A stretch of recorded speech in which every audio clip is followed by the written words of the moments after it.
Olá, alunos! Seja bem-vindo ao curso DNA de Direito. Hoje estudaremos estruturação e redação de peças processuais, a segunda aula sobre elementos da peça prática. Nós já vimos na aula passada a questão do endereçamento, da competência. E nessa aula estudaremos dois pontos, dois elementos da peça prática: a identificação do processo e a qualificação das partes. Muito bem, vamos para o slide para eu demonstrar algumas informações importantes para vocês. Tradicionalmente, e entre o endereçamento e a qualificação, é comum deixar um espaço de cerca de 10 linhas para aquilo que nós chamamos, que o cartório fazia, de autuação do processo. É claro, o cartório ainda faz essa autuação do processo na vida profissional, mas hoje o processo em geral é eletrônico.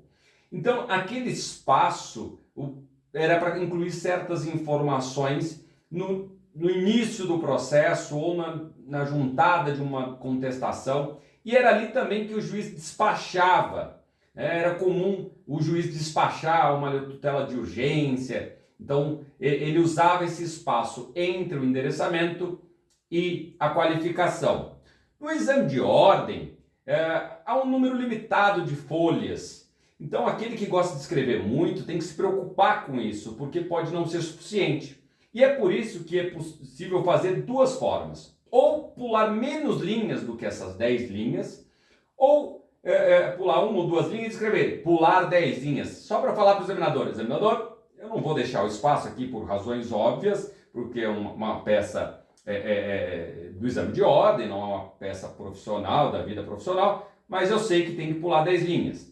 E essa identificação do processo também fica alinhada à esquerda, igual o endereçamento. Vamos ver aqui no slide como fica. Então, olha aqui, identificação do processo. Imaginemos que é uma petição inicial ainda, tá bom? Então, nessa parte aqui, fica um espaço. Olhem a imagem à esquerda aqui. Pulou ali cerca de 10 linhas. Pode fazer isso no exame de ordem? Pode fazer. Mas é como eu falei, se você costuma escrever muito, precisa de bastante espaço, é melhor fazer da segunda forma aqui, ó. Pulou uma linha, escreveu lá, entre parênteses, pular 10 linhas. Quando você coloca entre parênteses, está demonstrando que aquilo não faz parte da peça, mas é uma regra. E aí pula mais uma linha e aí sim começa a escrever sua peça. Se não quiser escrever pular 10 linhas, também não vai tirar ponto por conta disso, mas demonstra maior conhecimento, demonstra que sabe dessa regra, tá bom? Ah, professor, mas isso na vida profissional já nem usa mais, né? Porque agora o juiz não vai despachar aí porque é o processo eletrônico. Olha, em algumas situações muito raras, em que depende de um despacho naquele momento, imaginem, por exemplo, uma pessoa que precisa fazer um tratamento médico, se ela não fizer a cirurgia hoje, ela morre. É possível até fazer um despacho nessa parte ainda. Imprime lá, o juiz despacha e depois junta eletronicamente, se for uma coisa tão emergencial. Então, ainda se mantém esse espaço. Esse espaço também é utilizado em peças intermediárias, então não a inicial, mas numa contestação, numa manifestação, alegações finais. Esse espaço também é utilizado para trazer informações que já existem sobre o processo, para o cartório melhor distribuir essa peça, melhor alocar essa peça dentro ali das suas competências internas. Então é muito comum colocar na contestação para frente certas informações, principalmente duas: o nome da ação e o número do processo. Há alguns colegas que até colocam também o nome das partes, mas eu acho desnecessário, porque não é o nome das partes que vai estar mais ali na qualificação abaixo, não interfere na divisão interna do cartório, mas o nome da ação e o número do processo sim. Há cartórios como no Foro Central de São Paulo, que é uma vara da família e sucessões, mas uma das partes cuida só de separação e divórcio, outra só de alimentos, outra só de inventário. Então, quando você identifica ali do que se trata, ele já distribui numa competência interna de forma mais rápida. Tá? Então, essas duas informações são essenciais. Todas as petições intermediárias devem constar nessa parte que a gente chama de identificação do processo, recuada à esquerda, pelo menos o nome da ação e o número do processo. No exame de ordem, se você não souber o nome do processo, porque não foi lhe fornecido na situação problema, não pode inventar. E aí coloca apenas reticências. E reticências são 3 pontinhos, não é para encher de pontinho do tamanho do processo. E o segundo ponto dessa aula de hoje é sobre a qualificação das partes. E vai exigir um estudo mais detalhado, são muitas informações. Parece que é fácil fazer a qualificação, mas não é. Vocês vão ver que possui muitos elementos dentro desse processo de qualificação e tudo isso vai demonstrar a sua capacidade jurídica, o seu conhecimento que você estará sendo examinado, tá bom? Vamos estudar isso item a item. Vamos para o slide. Bom, diferentemente então do endereçamento e da identificação do processo que ficava recuado à esquerda, a partir de agora, os novos parágrafos eles vão vir com uma tabulação de mais ou menos 5 centímetros, que equivale a metade da folha. Mas você não pode dobrar a folha ali no meio, fazer uma marcação, porque isso pode até anular a tua prova, pode indicar que você identificou a prova.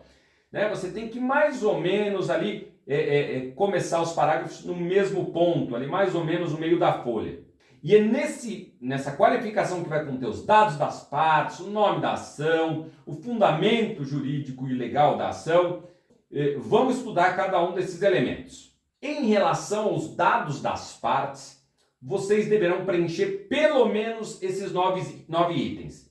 Há algumas peculiaridades dependendo da área que você prestar o exame de ordem, como por exemplo na Justiça do Trabalho, que tem algumas peculiaridades, mas eu falo mais para frente. Como regra, em geral, pelo menos essas 9 itens você deve colocar como dado das partes, tanto do autor quanto do réu. Então, nome e prenome, nacionalidade, estado civil, existência de união estável, que não se confunde com estado civil, a profissão, número da cédula de identidade, número de inscrição no CPF ou no CNPJ, dependendo se é pessoa física ou jurídica, o domicílio e residência e o endereço eletrônico.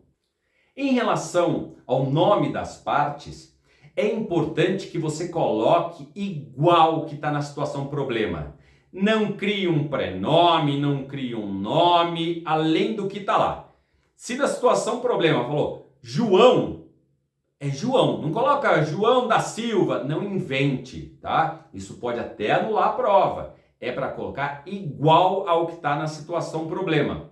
Também não coloque tudo em maiúsculo, o nome da parte, parece que você está gritando. É só a primeira letra de cada palavra, como segue a regra gramatical. É nome próprio, primeira letra que vai em maiúsculo. Então coloque igual ao que está na situação problema, sem colocar tudo em caixa alta. Olhando aqui no slide, é muito raro, mas poderia acontecer do réu principalmente não ter o nome. Às vezes numa ação possessória, vai entrar com uma ação de uma reintegração de posse e a área invadida e você não sabe nem os dados da parte. Em tese era até possível colocar lá fulano de tal, beltrano de tal. Isso até na vida profissional acontece. Você vai qualificar trazendo os dados da parte, os dados físicos. É moreno, tem 1,80 m, tem uma tatuagem. Mas para o exame de ordem isso é muito raro acontecer. Geralmente eles colocam o nome da parte.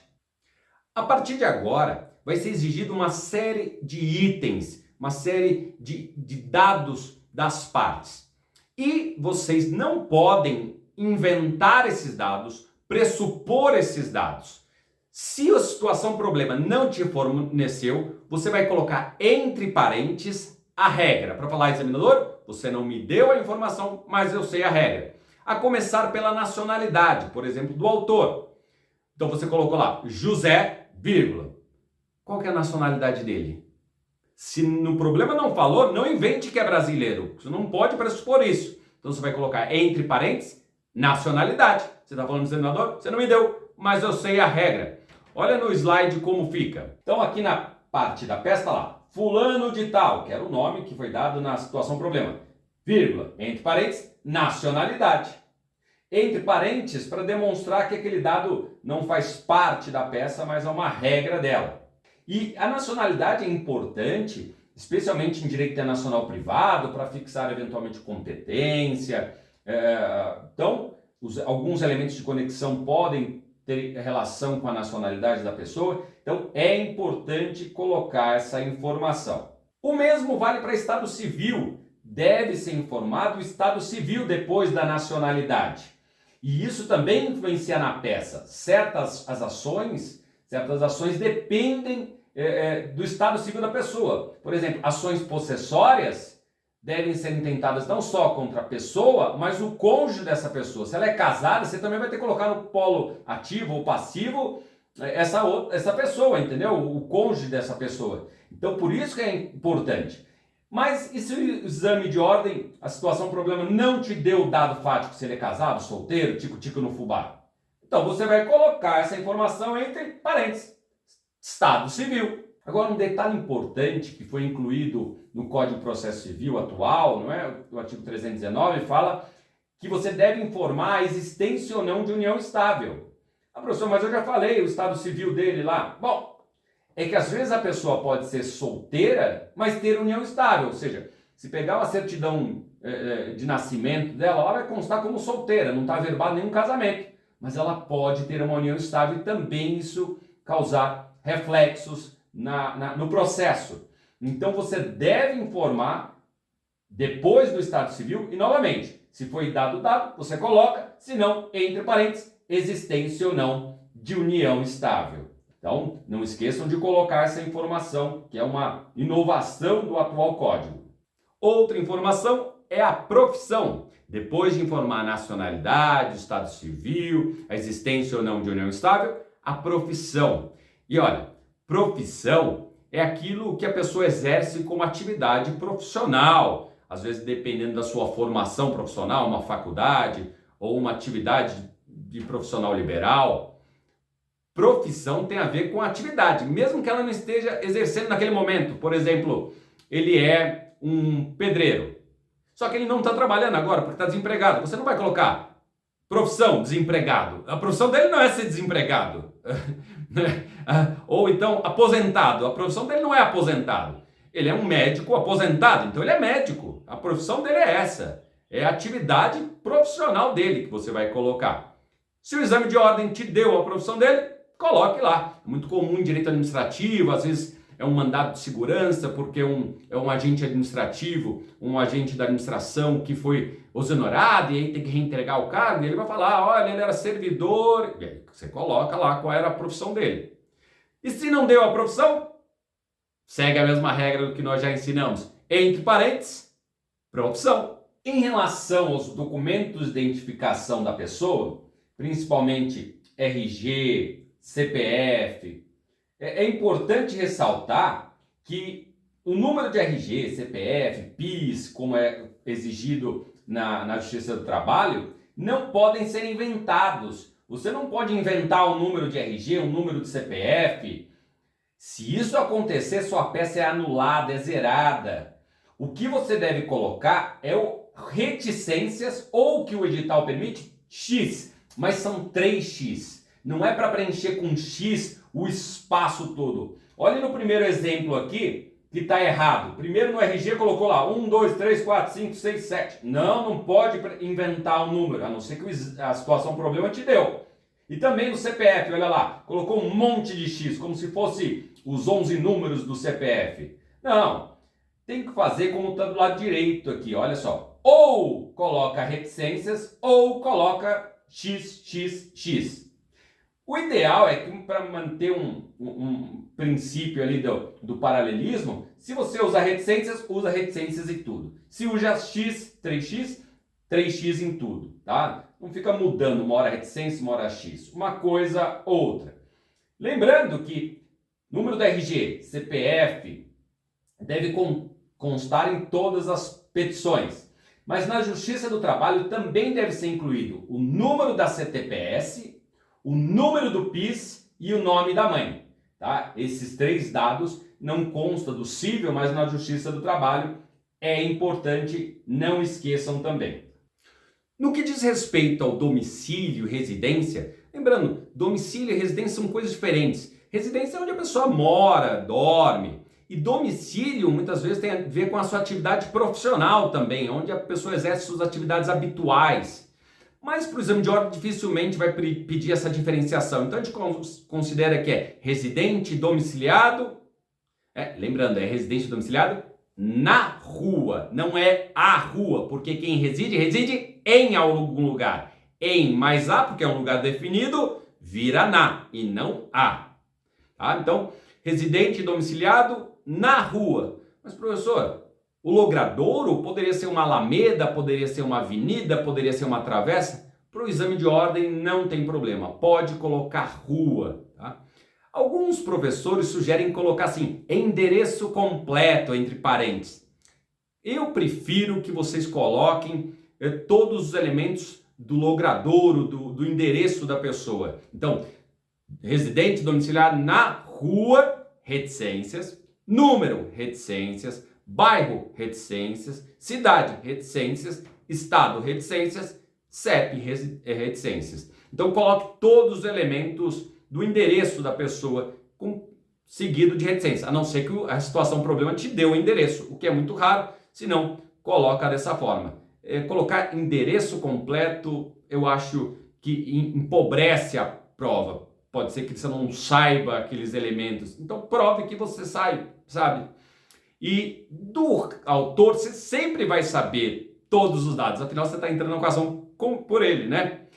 Para o réu, na vida profissional, às vezes você não sabe, né? E aí você pode informar o juiz que não sabe. Mas para o exame de ordem, também deve repetir como se você soubesse todos os elementos. A não ser que a situação problema te informou, olha, ele reside em local incerto ou não sabido, porque aí vai precisar eventualmente uma citação por edital. Se ele não informar isso, coloca também todos os dados ali, não só nome, estado civil, nacionalidade, que nós já vimos, mas também em relação ao domicílio dele. Se se tratar de uma pessoa jurídica, há algumas diferenças daquilo que nós falamos. Então você não vai colocar nacionalidade, estado civil, mas você precisa colocar a razão social da empresa, a natureza jurídica dessa empresa, ela é uma pessoa jurídica de direito privado, ela é uma pessoa jurídica de direito público, como é o caso, por exemplo, do INSS, ela é a União, então também pessoa jurídica de direito público, então a natureza jurídica. Lembrando que condomínio não é pessoa jurídica, apesar de ter CNPJ, porque ela é equiparada à pessoa jurídica, ela não é. Ela é um condomínio. Então, se for um condomínio de prédios, condomínio edilício. Se for um condomínio de casas, condomínio horizontal. Nem todo mundo que tem CNPJ é pessoa jurídica. Então, mas tem que colocar a natureza jurídica. Em geral, é pessoa jurídica de direito privado ou pessoa jurídica de direito público. Razão social, natureza jurídica, CNPJ, então inscrita no CNPJ sob o número, reticências, lembrando, reticências, a não ser que te informem esse dado. Na sequência, coloca a sede dessa empresa, ou seja, onde ela será citada, com sede na, novamente, é na e não a, com sede na rua, número, estado, seguido de reticências, tá? Coloca lá todos os itens que compõem o endereço. Então, rua, número, bairro, cidade, estado e CEP. E por fim, não esqueçam de colocar quem representa essa pessoa jurídica. E essa informação vocês sempre devem consultar no Código de Processo Civil. Olhem no slide, por exemplo. Então aqui a gente colocou a empresa Doce de Açúcar. Pessoa jurídica de direito privado, inscrita no CNPJ, número, situado na rua, e aí o endereço, todos os elementos. No caso aqui, já adiantando, também tem que colocar o endereço eletrônico, que nós vamos falar já na sequência. Mas o que nos interessava aqui, neste ato representado por seu diretor, e aí vem o nome dele, nacionalidade, estado civil, profissão, igual lá como se fosse da pessoa física, tem que qualificar ele de forma completa. E não esqueçam de consultar o artigo 75 do CPC, porque é lá no artigo 75 do CPC que vai informar quem representa cada pessoa jurídica. Por exemplo, empresas privadas, pessoa jurídica privada, não é o sócio que representa. O código fala que, como regra, é o seu diretor, tá bom? Então, sempre consultem lá o artigo 75. E tem uma peculiaridade para quem vai fazer administrativo, tributário, constitucional. não esqueçam que o artigo 75 diferencia a União dos estados e Distrito Federal dos municípios, porque a União ela é representada pela Advocacia Geral da União. Agora, o Estado e Distrito Federal é por seus procuradores, é o procurador do Estado, é o procurador distrital. E no caso de município é diferente. Pode ser o prefeito, o procurador ou o que foi incluído agora em 2022, uma associação de representação de municípios quando expressamente autorizado. Então lá, você vai colocar lá na peça, propor ação em face da União. Aí você vai colocar, representada pela Advocacia Geral da União, e aí coloca o endereço da Advocacia Geral da União. Se for o Estado, você não vai colocar representada pelo governador, e sim pelo procurador. Então tem que adaptar a peça de acordo com essas competências de representação. Olhem aqui o artigo 75. E para mostrar no exemplo como fica isso, a União, então fica lá, União, pessoa jurídica de direito público, representada pela Advocacia Geral da União, e aí coloca o endereço. Se fosse o Estado, nós costumamos usar a expressão Fazenda Pública do Estado de São Paulo, né? Que seria a questão financeira do Estado. Se colocar como está no terceiro exemplo apenas Estado de São Paulo, também está correto. Mas tradicionalmente a gente usa essa expressão que constava do Código de Processo Civil, Fazenda Pública do Estado de São Paulo, pessoa de direito público, representada pelo procurador do Estado, e aí o endereço. Então pode ser tanto Fazenda Pública do Estado, quanto Estado de São Paulo. Na União a gente não costuma colocar Fazenda Pública da União, geralmente é só União. Agora, Estado e município a gente usa essa expressão Fazenda Pública, mas tanto o nome do ente quanto Fazenda Pública, os dois são admitidos no exame de ordem. E aqui, só para exemplificar, né, também o município de Altamira. Agora, o que não pode fazer, especialmente no caso de município, é colocar a expressão prefeitura e o nome do município. Então, prefeitura de Altamira. Não, é município de Altamira. Prefeitura é órgão, e órgão não é sujeito de direitos e obrigações. É um ente que ela pertence que você tem que entrar com a ação. Então, isso está errado e pode ser tirado ponto, porque aí você entrou não contra a pessoa jurídica, mas contra um órgão da pessoa jurídica, tá? Fiquem atentos a isso. Se fosse Fazenda Pública do município de Altamira, estaria certo. Agora, Prefeitura de Altamira, não. Outro elemento que é novidade do Código de Processo Civil é o endereço eletrônico. Tanto no autor quanto no réu, você deve informar o endereço eletrônico da parte. É claro, se a situação, problema não te trouxe o dado, coloca reticências. Então, depois do endereço, coloca vírgula, com o endereço eletrônico, reticências. Ou endereço eletrônico, reticências. Tanto no autor quanto no réu. Bom, em relação da qualificação, os dados das partes, é isso que nós tínhamos para ensinar para vocês. Se tiver dúvida, mande para a gente que a gente responde. Até a próxima aula!